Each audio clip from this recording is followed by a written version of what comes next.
ചെറുവത്തൂർ കൈതക്കാട് കുളങ്ങാട്ട് മലയിൽ കണ്ടെത്തിയ വിള്ളൽ ഉരുൾപൊട്ടലിന് മുന്നോടിയായി കാണപ്പെടുന്നതെന്ന് വിലയിരുത്തൽ. പ്രദേശത്തെ 15ഓളം കുടുംബങ്ങളിൽ നിന്നായി 41 പേരെ സുരക്ഷിത ഇടങ്ങളിലേക്ക് മാറ്റിപ്പാർപ്പിച്ചു. ചെറുവത്തൂർ കൈതക്കാട് കുളങ്ങാട്ട് മലയിൽ അമ്പലത്തിന് സമീപം വനഭൂമിയിൽ കഴിഞ്ഞ ദിവസമാണ് വിള്ളൽ കണ്ടെത്തിയത്.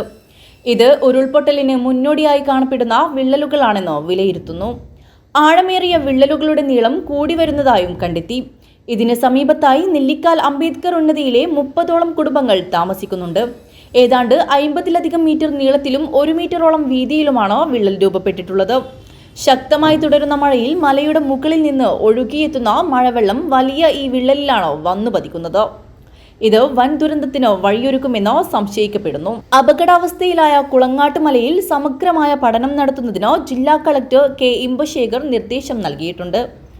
ഇതേ തുടർന്ന് ജിയോളജി വകുപ്പ് പരിശോധനയും ആരംഭിച്ചു. NDRFന്റെ സംഘവും കഴിഞ്ഞ ദിവസം സംഭവസ്ഥലം സന്ദർശിച്ചു.